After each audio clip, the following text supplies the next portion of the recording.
लेकिन मैं जिंदों को जगाने वाला शैतान हूं। तुम्हारा दिमाग कमजोर नहीं है, तुम्हारा दिमाग खराब है।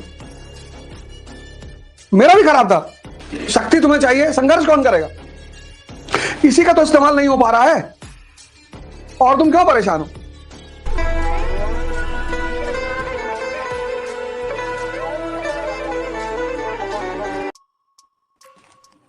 यहां तुमने इसकी वैल्यू को, दुनिया के सारे धर्म जब मंदिर, मस्जिद, चर्च, गुरुद्वारा जाते हैं तो सजदा करते हैं। पहला सजदा इसलिए करते हैं कि मालिक दिमाग खराब मत होने दें। नहीं तो भाषण देते वक्त कह देंगे ये जो काले किसान है उनके कानून बने हैं, दिमाग सही रखो मालिक। और दूसरा कि मैं इसका इस्तेमाल कर ले जाऊं, इसी का तो इस्तेमाल नहीं हो पा रहा है और तुम क्यों परेशान हो? शक्ति तुम्हें चाहिए, संघर्ष कौन करेगा?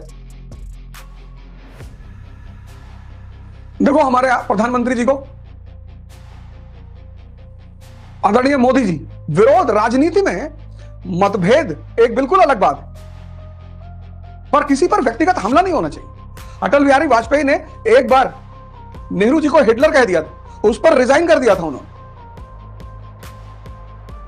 राजनीतिक विरोध एक अलग चीज है और मर्यादा अलग चीज है। और मोदी जी को तो मैं देखता हूं कि राम के सिर्फ भक्त नहीं है, फॉलो करते हैं पूरी तरह, त्याग। और उनकी श्रीमती जी वो सीता जी से कम नहीं। यहां 10 दिन बिना पत्नी के रह जाओ तो धमकी देने लग जाए। और हनुमान जी उनके अमित शाह जी है ही। आडवाणी जी को उन्होंने परशुराम बना दिया। टर्की में इतना उनको बोला जाता है, टर्की में भूकंप आया। मैं आदरणीय प्रधानमंत्री जी को बहुत बहुत धन्यवाद कहना चाहता हूं। बहुत बहुत क्या मदद भेजी उन्होंने कि मतभेद एकदम अपनी जगह है। जहां मानवता की बात आएगी वहां भारत का प्रधानमंत्री दुनिया में सबके साथ खड़ा हुआ है और इस बात के लिए उन्हें सबको उन्हें शुक्रिया कहना चाहिए, सीखना चाहिए उनसे। वो राम की तरह शबरियों के साथ बैठे हुए हैं। बनारस गए, जितने वर्किंग कम्युनिटी के लोग थे उनके बीच कुर्सी हटा के जाके बैठ गए। सिर्फ बुरा पक्ष ही देखना बहुत बड़ी बात नहीं होती। और बुराई तो कोई है ही नहीं, राजनीति है, नीतियां बन रही हैं। या तो वो नीतियां आपको अच्छी लगती है, नहीं अच्छी लगती, लेकिन इसके लिए कोई भी व्यक्ति मर्यादा का उल्लंघन नहीं करेगा। पूरी पिक्चर तुम्हारे सामने, ये पन्ने में और इसका मटेरियल दिमाग में। अब ये डायग्राम मोबाइल में सेव कर लो। बैठो company garden Allahabad, Lanka Varanasi, India Gate Delhi, Dal झील श्रीनगर, न्यूयॉर्क, लाहौर, कराची, कहीं भी बैठो और इस पिक्चर को देखो, सोचो, मनन करो, दिमाग की क्षमताओं का विस्तार करो। तुम्हारा दिमाग कमजोर नहीं है, तुम्हारा दिमाग खराब है। मेरा भी खराब था।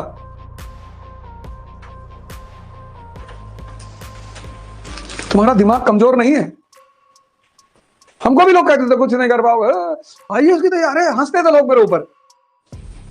जैसे आज तुम्हारे ऊपर हंसते हैं ऐसे मेरे ऊपर हंसते थे, कुछ नहीं कर पाओगे।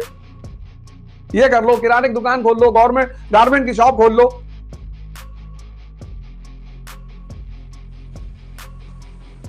पर मुझे आशा की किरण मिली भारत के संतों में। एक दो नोट नकली निकल गया 50,000 की गड्डी में तो सारी नोट फाड़ डालोगे। कोई किसी से मेरे नाम पर झगड़ा नहीं करेगा, नहीं तो बहुत बुरा हो जाए। कोई लड़ाई झगड़ा नहीं करेगा। हक है भैया किसी को कुछ उल्टा सीधा बोलने का, परेशान नहीं होंगे लोग। तुम सीख रहे हो, पढ़ लोगे, समझने लगोगे, रिलेट करने लगोगे। कल कोचिंगों में जाओगे, सवाल करोगे, क्वेश्चन पूछोगे तो लोग मेरे किसके ऊपर नाराज होंगे? अवध ओझा के ऊपर। ये क्या उल्टा सीधा सिखा रहे हो? अभी क्या तुम क्लास जाते हो, टीचर डिक्टेट कर रहा है, तुम लिख रहे हो, तुम्हारे दिमाग से कोई प्रश्न उठ ही नहीं रहा है। सदगुरु का एक स्टेटमेंट मुझे बहुत अच्छा लगता है। मुझे सदगुरु ही बहुत अच्छे लगते हैं। उनका एक स्टेटमेंट मुझे बहुत अच्छा लगता है, मैं मुर्दों को जिंदा करने वाला संत नहीं हूं, मैं जिंदों को जगाने वाला संत हूं। तो मैं तो संत हूं नहीं, लेकिन मैं जिंदों को जगाने वाला शैतान हूं। मेरे जीवन में अंधकार था, मैं इन संतों के करीब आया, मुझे जीवन में रोशनी मिली। बस उसी रोशनी को मैं बांट रहा हूं अपने भाइयों और बहनों के बीच में